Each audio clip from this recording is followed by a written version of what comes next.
تو اس میں آپ یہ دیکھیں کہ جہاں جس صوبے میں 1946 میں کانگریس نے میجورٹی سیٹس لے لیے، مسلم لیگ کی ایک بھی سیٹ نہیں آئی، لیکن پھر 1.5 سال کے عرصے میں یا وہ صوبہ تھا اور یا پھر یہ صوبہ ہوا کہ 2 لاکھ ووٹ پاکستان کے حق میں پڑے اور انہوں نے پاکستان کے حق میں ووٹ دیا، اور کانگریس کے حق میں صرف 2000 ووٹ آئے، اور پھر فیصلہ ہوا یہ اور وہ فیصلہ ہوا کہ اب صوبہ سرحد کو جو ہے پاکستان میں شامل کر دیا گیا۔ اس کے بعد پھر یہ ہوا کہ چونکہ پیر صاحب کی اتنی خدمات تھی تو لیاقت علی خان صاحب نے جب وہ پہلی حکومت بنا رہے تھے تو انہوں نے پیر صاحب کو خط بھیجا اور ان کو کہا۔ اس سے پہلے ایک بات پوچھنا چاہوں گا کہ ایک بات آپ کے دادا کے حوالے سے معروف ہے کہ ان کے دادا جو ہیں وہ کہا کرتے تھے کہ میرا یہ پوتا انگریزوں کو بھگائے گا، میں وہ اس حوالے دیکھیے جی، حضرت پیر سید محمد امین الحسنات رحمۃ اللہ علیہ کی طاقت کو سمجھنے کے لیے مانکی شریف کو سمجھنا لازمی ہے۔ یہ تاریخ 200 سال پر محیط ہے مانکی شریف کی، جہاں ہمارے بانی خانقاہ حضرت پیر سید عبد الوہاب رحمۃ اللہ علیہ 1804 میں پیدا ہوتے ہیں۔ پھر اس کے بعد انہوں نے دینی تبلیغ اور اشاعت کا، اور انہوں نے پہلے حصول علم کیا اپنے والد صاحب سے، پھر سیدو شریف میں ان کے پیر صاحب دے حضرت پیر سید عبد الغفور رحمۃ اللہ علیہ، ان سے انہوں نے بیعت کیا، پھر ان کو خلافت ملی۔ پھر وہ آپ دیکھیں ان کے تقوی اور جو انگریزوں کے خلاف جو جہاد تھا سب سے پہلے، تو وہ حضرت سعد صاحب نے ان کے خلاف جنگ لڑی تھی امبالہ کی بنیر میں، جو کہ پہلی فتح تھی پاکستان کی طرف صوبہ سرحد میں، اور اس میں حضرت پیر سید عبد الوہاب رحمۃ اللہ علیہ بذات خود اس جہاد میں شریک ہوئے تھے، اور باقی بھی وہاں پر کاربوغا شریف کے اور کوٹا ایک جگہ ہے اور وہ اس میں شریک ہوئے، اور یہ تقریباً 1870 کی بات ہے کہ جب امبیلا کا جہاد ہوا تو پھر وہاں سے جو ہے بغاوت شروع ہو گئی تھی انگریزوں کے خلاف۔ وہاں پر جنرل رینالڈ تھا، اور جب انگریز پوچھنے لگے اس سے کہ یہ منظر کیا تھا کہ آپ جو ہے اتنی طاقت اور فوج اور ہتھیار کے ساتھ گئے اور آپ ہار گئے، تو اس نے کہا کہ میں آپ کو کیا بتاؤں، جو حالات میں نے اپنی نظروں سے دیکھی ہیں وہ میں نہیں بتا سکتا۔ تو اس نے کہا کہ کیا؟ تو وہ کہتا تھا کہ جو ہمارے توپ تھے، لوگ آتے تھے، ہم گولی چلاتے تھے، جو شہید ہوتا تھا پھر اس کے پیچھے اور آتے تھے لوگ توپوں میں، تو اب ان کو تو نہیں پتا تھا کہ توپ کو کیسے روکتے، وہ اس میں کیا کرتے تھے کہ کوئی گند ڈالتا تھا، کوئی پتھر ڈالتا تھا کہ یہ فائر نہ کرے، مطلب اتنی سطح پر ان کی وہ جذبہ جو ہے پہنچ گیا، وہ کر رہا تھا بس وہ۔ اور یہ میں اکثر یہ بات کرتا ہوں کہ وقت کہ جو جابر ہوتے ہیں ان کی طاقت بھی ہوتی ہے، ان کے ساتھ قوت بھی ہوتی ہے، لیکن جو یہ ایمان کا جذبہ ہے یہ ایک ایسی طاقت ہے کہ یہ ہر چیز کو شکست دے دیتی ہے۔ 1800 سے لے کر اب تک اگر ہم اسی چیز کو پکڑ لیں، ایمان کے جذبے کو، تو نہ ہمیں فوج کی ضرورت ہے اور نہ ہمیں ہتھیار کی ضرورت ہے۔ یہی ہمارے مانکی شریف ہمارے ساتھ موجود ہیں پیرزادہ محمد امین صاحب۔ گفتگو کا سلسلہ جاری رہے گا۔ ایسا گھرانہ ہے جس کے بہت سارے احسانات ہیں وطن عزیز پر، بات کو آگے بڑھائیں گے لیکن ایک بریک کے بعد۔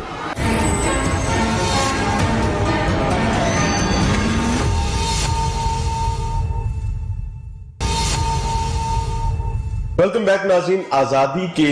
رنگ جو ہیں ان کو سمیٹنے کی کوشش کر رہے ہیں، اور ہمارے ساتھ بہت خوبصورت مہمان موجود ہیں، پیر آف مانکی شریف، اور یہ وہ خاندان ہے جیسے میں نے پہلے بھی بات کی جن کے بہت سارے احسانات ہیں وطن عزیز پر۔ میرے ساتھ موجود ہیں پیرزادہ محمد امین صاحب۔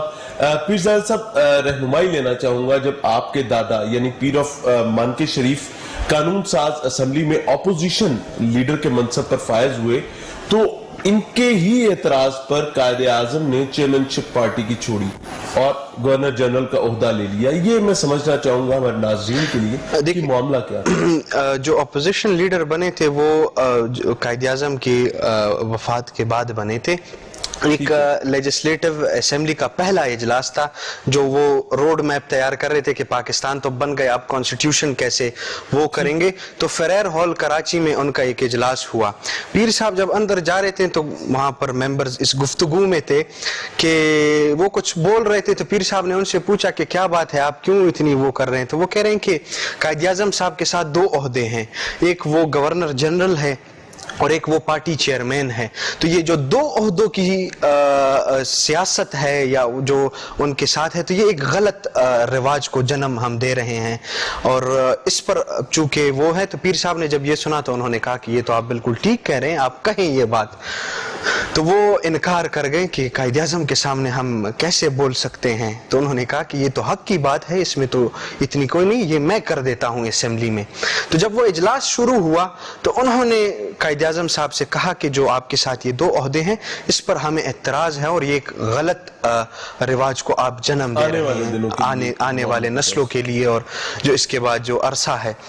تو انہوں نے کہا کہ انہوں نے ویلکم کیا اس کو, اور انہوں نے کہا کہ اس پر ووٹنگ کر لیں. تو وہ ووٹنگ میں ایسے ہوا کہ تقریباً 38 ووٹ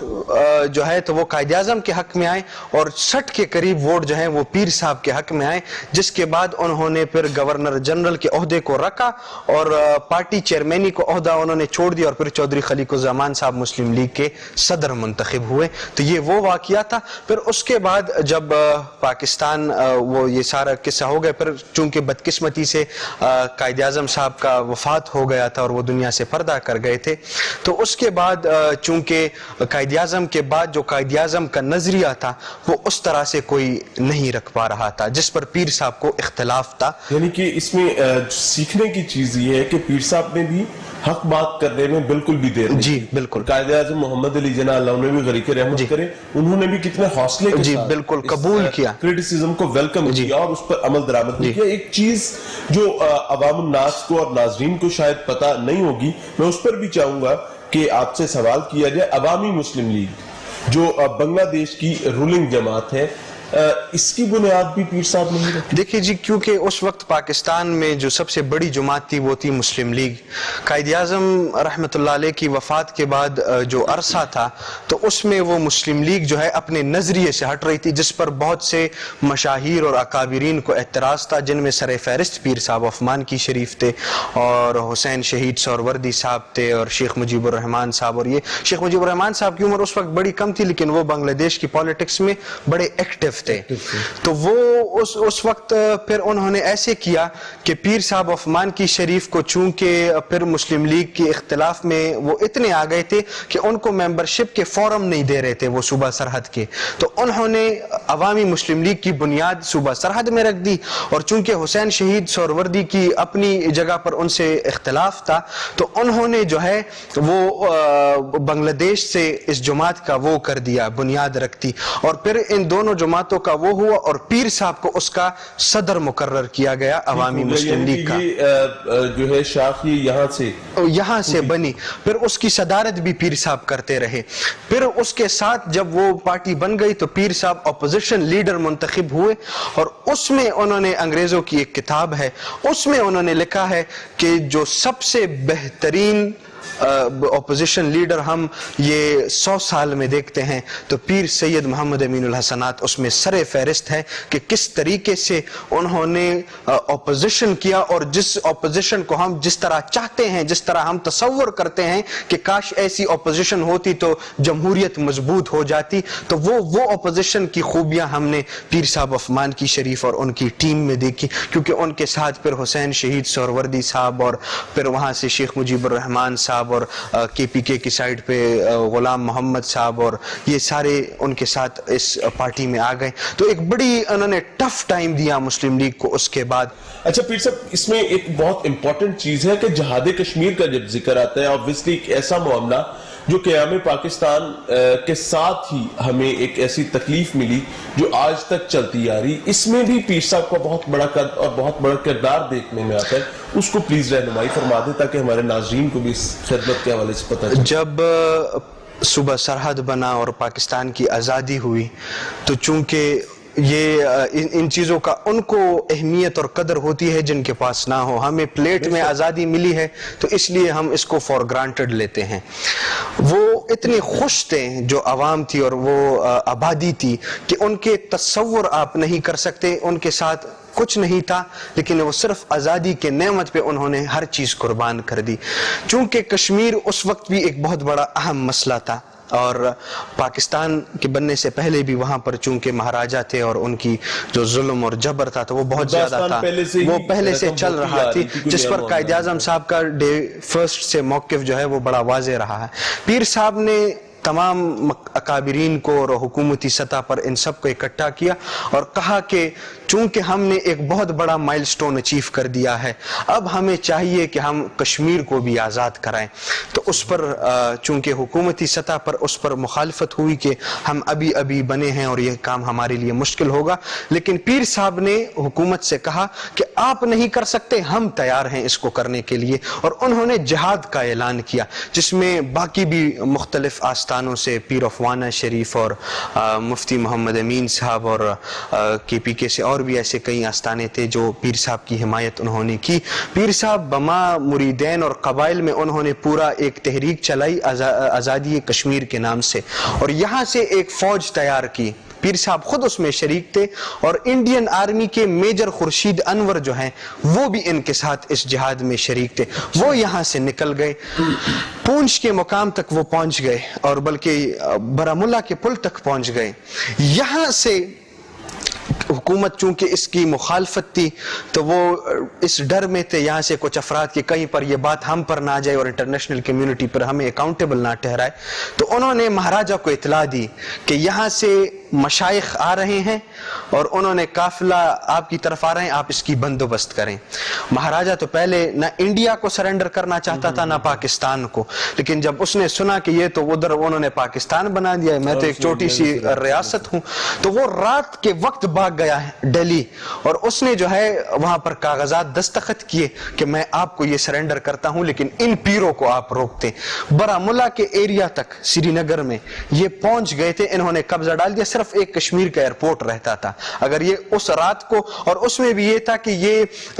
پیر صاحب نے ان کو سجیشن دی کہ ہم رات ہی ایئرپورٹ کی طرف جاتے ہیں، لیکن اس پر کچھ لوگوں نے کہا کہ نہیں جی بس یہاں تک کرتے ہیں، پھر کل ہم جائیں گے۔ جب یہ کل اٹھے تو ان پر انڈین آرمی نے جو ہے تو ایئر سٹرائک کال کی اسی جگہ پر، تو وہاں پر جب گولیاں برس رہی تھی تو اس پر میجر خورشید انور نے یہ لکھا ہے کہ میں نے پیر صاحب کو کہا، اور مرید آتے تھے کہ حضرت یہ تو گولیاں برس رہی ہیں، آپ یہاں سے پناہ لے لیں اور آپ چلے جائیں، آپ کہیں آپ زخمی نہ ہو جائیں یا کہیں آپ کو نقصان نہ پہنچے۔ تو حضرت پیر صاحب نے ایک جملہ کہا کہ جس گولی پر محمد امین الحسنات کا نام ہو وہ گولی امین الحسنات کے جسم سے نکلے گی، اور جس گولی پر میرا نام نہ ہو تو وہ میرے ایک بال کو بھی نقصان نہیں پہنچائے گا۔ آخری وقت تک وہ اپنے مریدوں کو حوصلہ دیتے تھے، اور وہ اس تک وہاں تک موجود تھے۔ وہاں پر ہمارے 382 مریدین آج بھی ان کی لاشیں جو ہیں ان کی وہاں پر انہوں نے دفن کی ہیں، اور وہ ادھر سے ہیں، تو پھر وہ وہاں سے آگے یہ جو آج آزاد کشمیر ہے تو اس میں بھی پیر صاحب آف مانکی شریف کا اور ہمارے مشائخ کا ایک بہت بڑا کردار ہے جو آج ہمیں ملا ہے۔ بہت شکریہ، بات کو جاری رکھیں اور سمجھنے کی کوشش کر رہے ہیں مشائخ کے خدمات کو، اور خاص طور پر پیر آف مانکی شریف چونکہ ہمارے ساتھ موجود ہیں، تو مانکی شریف کی خدمات جو ہیں آزادی کے حوالے سے، قیام پاکستان کے حوالے سے اور پاکستان کو لے کر چلنے کے حوالے سے وہ آپ تک پہنچانے کی کوشش کر رہے ہیں۔ ملتے ہیں بریک پر۔ ویلکم بیک ناظرین، آزادی کے ان رنگوں کے ساتھ ہم موجود ہیں اور کوشش کر رہے ہیں کہ اپنے آبا کی حوالے سے گفتگو کی جائے، ان کے روشن پہلو سمجھنے کی کوشش کی جائے، کس طریقے سے انہوں نے اس آزادی کو سمیٹا، اس دیے کو روشن رکھا اور ہم تک امانت کے طور پر پہنچایا۔ ہم بدقسمتی کا شکار ہیں، obviously اس میں کوئی شک نہیں کہ ہم بہت سارے مقامات پر نالائکی کرتے ہیں، لیکن اس نالائکی کو دور کرنے کا واحد طریقہ یہ ہے کہ اپنے آبا کو ان روشن رستوں کو سمجھا جائے۔ تو اس ضمن میں ہمارے ساتھ پیر آف مانکی شریف موجود ہیں، پیرزادہ محمد امین صاحب۔ سر، آپ کی آمد اور وقت obviously بہت قیمتی ہے، آپ گفتگو بھی کر رہے ہیں، آپ کے مشکور ہیں، ممنون ہیں۔ 22 نکاتی ایجنڈا ایک پیش کیا گیا، اور اس 22 نکاتی ایجنڈے کی بہت ویلیو سمجھی جاتی ہے، خصوصی طور پر جب بات کی جائے پاکستان اور قیام پاکستان کے بعد دین اسلام کی جانب رخ کو موڑنے کے حوالے سے کہ یہاں پر نظام کیسا ہوگا، اس پر میں چاہوں گا کہ کیا خدمات ہے پیر آف مانکی شریف اور خصوصی طور پر آپ کی درگاہ؟ جی، جب پاکستان بن گیا تو یہ ٹاسک پیر صاحب کے حوالے کر دیا، اور انہوں نے مشاورت کی کہ چونکہ اب ہم نے کانسٹیٹیوشن بنانا ہے اور رولز اینڈ ریگولیشن سیٹ کرنی ہے، تو اس کے لیے ہم نے ایک وہ جس کو کہتے ہیں کہ بیک بون، کہ ان چیزوں کو، ایک نکات کو ہم وہ پھر اسی کے ساتھ اسی کے دائرے میں رہ کے ہم رولز اینڈ ریگولیشن بنائیں، جس پر پیر صاحب آف مانکی شریف نے تمام مسالک یہ پاکستان کی تاریخ ہے کہ تمام مسالک اور تمام مذاہب کے متفقہ 22 نکاتی ایجنڈا وہ ایوان میں وہ انہوں نے پیش کیا اور پاس کرایا، اور جس میں یہ ایک نقطہ یہ بھی ہے کہ کوئی بھی قانون اگر وہ شریعت کے خلاف ہو یا حضور کی سنت کے خلاف ہو، وہ کوئی بھی شخصیت ہو، اگر وہ حکومت میں ہو یا حکومت کے باہر ہو یا کوئی ادارہ ہو، تو وہ نل اینڈ وائڈ ہوگا صدیوں کے لیے. وہ ایک ان کا وہ ہے. تو اس کے بعد جو ہے وہ یہ، اور اس کے بعد جو ہے یہ کانسٹیٹیوشن بنا اور تمام وہ اسی کو مد نظر رکھتے ہوئے وہ انہوں نے وہ کیا. بہت خوبصورت. ظاہر آبا نے اتنی روشن رستے چھوڑے ہیں، تو آپ بھی ظاہر اس پر چلنے کی کوشش کر رہے ہیں، اور آپ بھی اسی درگاہ کے ذریعے پوری دنیا میں وطن عزیز کے نیریٹو کو لے کر جاتے ہیں. تو میں چاہوں گا کہ آپ یوتھ ریپریزنٹیٹیو بھی ہیں یونائٹڈ نیشنز میں، کچھ ایسی خدمات جو شاید آج کی تیز دنیا میں ہم اور ہماری نوجوان نسل تک نہیں پہنچ سکتی. یونائٹڈ نیشنز کا پلیٹ فارم پوری دنیا کے لیے ایک بہت بڑا پلیٹ فارم ہے، اور یہاں پر پہنچنا، یہاں بات کرنا، وطن عزیز کے ریئل نیریٹو کو لے کر جانا بہت بڑی بات ہوتی ہے. کن کن پوائنٹس کو لے کر آپ چل رہے ہیں؟ دیکھیں جی، جو انٹرنیشنل کمیونٹی ہے ان کے ساتھ انٹریکشن کرنا اور ان کو اعتماد میں لینا، یہ بہت بڑی ضرورت ہوتی ہے ایک ریاست کی سروائیول کے لیے. اور یہ میں سمجھتا ہوں کہ اپنے دادا سے سیکھی ہیں، چونکہ وہ پھر 1950s میں بس وہ ایکٹیو پالیٹکس سے وہ پیچھے ہٹ گئے تھے، اور وہ پھر اس طرف آ گئے تھے، اور پھر وہ ورلڈ پیس کمیٹی کے پاکستان کے صدر منتخب ہوئے، جو کہ پھر وہ چائنا میں ایشین پیسیفک کانفرنس میں انہوں نے شرکت کی اور پاکستان کی صدارت کی، جس میں شیخ مجیب الرحمان صاحب بھی ان کے ساتھ ڈیلیگیشن میں تھے. تو وہ جب وہاں پر گئے تو وہ انہوں نے یہ جو کانفرنس تھا تو یہ موزتن کی سربراہی میں ہوا تھا، اور انہوں نے تمام دنیا سے ایسے لوگوں کو جو انفلوئنشل ہو اور جو ایک ایسے کاز کے لیے کام کر سکتے ہیں کہ جس کے بعد دنیا میں امن اور پیس اور ہارمنی اور لوگ محبت کے ساتھ رہیں. تو اس فارمولے کو اپنے دادا کو میں سمجھتا ہوں کہ یہ میرے لیے ایک بہت بڑی ان کی تربیت ہے میرے لیے، کہ میں نے ان کی جو وہ انٹرنیشنل پالیٹکس اور جو وہ انٹرنیشنل کمیونٹی کے ساتھ جس طرح وہ انٹریکٹ کرتے تھے، اسی کو جاری رکھتے ہوئے پھر میں یو این کے اس پہلے یوتھ اسمبلی میں رہا، پھر اس کے بعد میں انٹر ایجنسی کا ممبر رہا. تو جس طرح آپ نے کہا کہ آج کل کے دور میں یہ چاہیے کہ سب سے پہلے اگر ہم نے بحیثیت مسلمان جو اسلامی ممالک ہے، تو یہ ان کی ذمہ داری بنتی ہے کہ وہ اسلام کا وہ پازیٹیو سائڈ دکھائے. جو پہلے تو ہماری جو مسکنسیپشن وہ ہوتی ہے تو وہ یہی ہے کہ اسلام کو ہم بطور مذہب لیتے ہیں، ہم اس کو دین نہیں بناتے ہیں. جی، تو یہ اصل میں ہم نے نماز کو زور دیا، ہم نے روزے کو زور دیا، ہم نے حج کو دیا، اور جو باقی احکامات ہیں ہم ان کو بھول گئے ہیں. اور ضرورت اس وقت وہ ہے کہ ہم ان باقی احکامات دیکھیں. اسلام ہمیں صبح اٹھنے سے رات سونے تک ہر ایک چیز کو حضور نبی کریم صلی اللہ علیہ وسلم کی تعلیمات انہوں نے ہمیں دی ہے. تو ہمیں چاہیے کہ وہ پازیٹیو سائڈ ہمیں دکھائے، اور پھر اس سے بڑھ کر جو ضرورت ہے وہ یہی ہے کہ پہلے خود دین کو پڑھیں. آج ہم دین کا لبادہ اوڑھ کر جس نفرت کی طرف اور جس اشتعال انگیزی کی طرف ہم بڑھ رہے ہیں، اور دین کو چھوڑ کر ہم پتہ نہیں کہ کس دین کی ہم پرچار کر رہے ہیں. نام تو ہم اسلام کا استعمال کرتے ہیں، اور آپ دیکھیں انٹرنیشنل کمیونٹی، دیکھیں ہم اعتراض کرتے ہیں ان پر کہ یہ ہمارے ساتھ یہ ہماری مخالفت کرتے ہیں. ان کو دین کون بتا رہا ہے؟ ان کو تو وہ تو نہ قرآن پڑھتے ہیں، ان کو تو نہ کوئی ان میں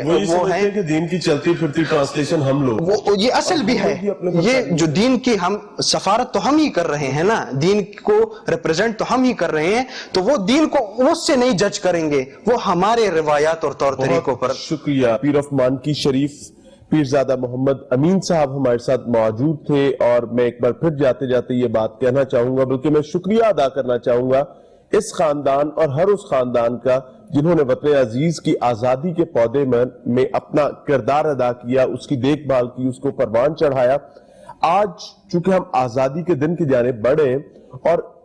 سالہ سال بعد بلکہ دہائیوں بعد ہمیں ایک بار پھر سے یہ عہد کرنے کی ضرورت ہے کہ آج جیسے ہمارے آبا نے اپنا کردار ادا کیا تھا، ہمیں اس پودے کی چھاؤں کو مزید بڑھانے کے لیے، مزید آسان اور سہل رکھنے کے لیے اپنا کردار ادا کرنا ہے. اجازت چاہوں گا. السلام علیکم.